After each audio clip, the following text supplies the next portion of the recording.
The superpower of the ancient world.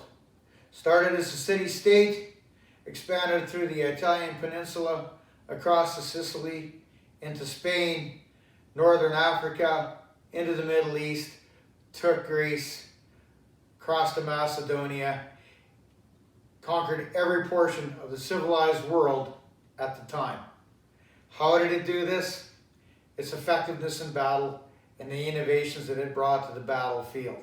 The way they waged war. I had a high school teacher tell me once that it was because of the formation, primarily the tortoise, that the Romans used, because the men were protected and could fight with the safety of the shields. That was only part of it. We're going to cover the formation of a legion. The legion, starting with the base unit, the century, which wasn't 100 men as we like to believe, it was only 80. 80 soldiers in a century, 6 centuries in a cohort, 10 cohorts in the legion. That gave us a total of 4,800 frontline infantry, accompanied by 120 of the Equites Legiones, or the cavalry. As well, there was 580 auxiliary soldiers, which consisted of light troops, reserves, and specialty soldiers, such as ballistamen, catapult men, slingers, and the Sagittari.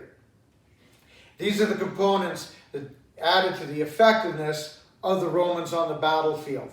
The catapult was basically ancient artillery. They would load boulders, shot, metal shot, baskets of metal shot, or most feared, a ceramic container full of flammable oil with a wick. This would quite literally rain fire down on the enemy. This was used to decimate their ranks. It was used to cut off avenues of escape. It was used to channel them into whatever area that the Romans wanted them to go into. Further to that, there were the ballistas, man-portable crew-served weapons that could accurately launch a large, heavy bolt into specific targets accurately. This is what they would use to engage command teams. They would use it to engage enemy support weapons. As well, there was the caraballista, the cart-mounted version, or a ballista on a set of wheels. Bigger, heavier, not able to move it with manpower alone. It had to be drawn by an ox or by a horse. It could be pushed around, manhandled for short distances by men. But this would fire a 6-foot-long iron bolt with enough force to penetrate 3 or 4 men. This thing would shatter shields, and it blew great big holes in enemy formations. There was the Sagittari, or the archers, who, on command, would fire a volley of arrows into the formations of the enemy. And when the enemy closed the distance and the volleys were no longer effective, they would engage individual targets, specifically, again, commanders or soldiers that were performing admirably well on the battlefield. There was the slinger, the forerunner of the sniper. He had a sling with a rock, and he was deadly accurate with it. And this rock he could launch with enough force to crush a man's skull. War dogs and their handlers. Famous quote, "Cry havoc, let slip the dogs of war." Well, these dogs were massive beasts. They're the forerunners of the Mastiff. These dogs weighed in at 100 to 120 to 150 pounds.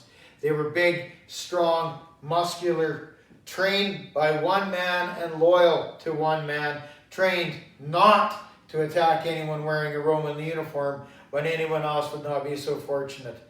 These animals had a huge, massive crushing power with their massive jaws.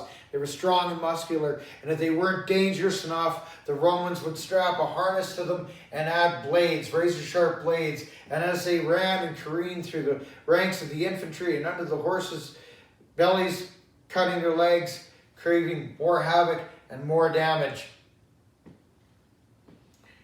They also had the pioneer. The pioneer would clear their way into the battlefield. They would set and stage the battlefield. They would dig ditches. They would clear roads, build roads that the army could advance and move on. Now all of these things was the start of the battle. The Equitus Legionis, the cavalry, would continue to move and direct and force the enemy into the area that the Romans wanted them to go into. And they would slam them into the tortoise, or whatever formation, the infantry that the legion had formed. This was known as the hammer and the anvil. The anvil was the infantry. That's where they were smashed. The hammer was the cavalry pushing them into it. And when they got in there, after they had dealt with the caraballistas and the catapults, there wasn't much left. So it was a matter of cleaning up. And this is how the Romans waged war.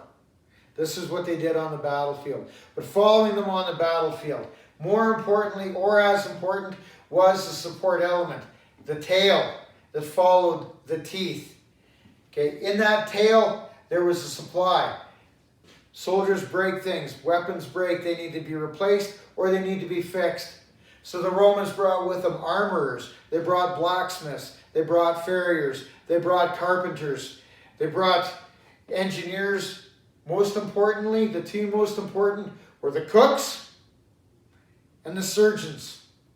Other armies, if you were wounded in battle, you got patched up, wrap a rag around it. First aid was about the best you were going to get. With the Romans, when the battlefield was secure, they would erect tents and surgeons would actually provide proper medical care, or as good as it was at that time, to the wounded soldiers. The cooks would prepare a hot meal. Other armies would be required to forage or go hunting or eat some food that they happened to bring with them in the pack, with a pack. The Romans, that wasn't the case. Every man carried food with him, but at the end of the battle, the cooks would prepare a porridge. It wasn't anything fantastic. It was warm. It was usually boiled barley or maybe wheat, combined with some form of meat, probably pork, maybe some fish, and whatever vegetables they had on hand. But the important part was at the end of the day, after fighting a battle, the soldier didn't have to go look for food. He could grab his bowl and he could go by the cook and he would get a bowl of warm, hot food.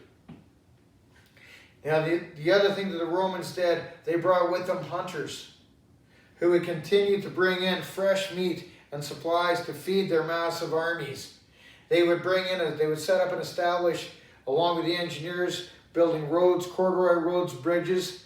They would set up supply routes so that supply to feed the mouths of the soldiers and to resupply their weapons and armor and any materials they needed was unbroken. The Romans waged war like a modern army in ancient times, which is why in the civilized world at that time, they were unstoppable. So, why did Rome have such problems with the Germanic tribes?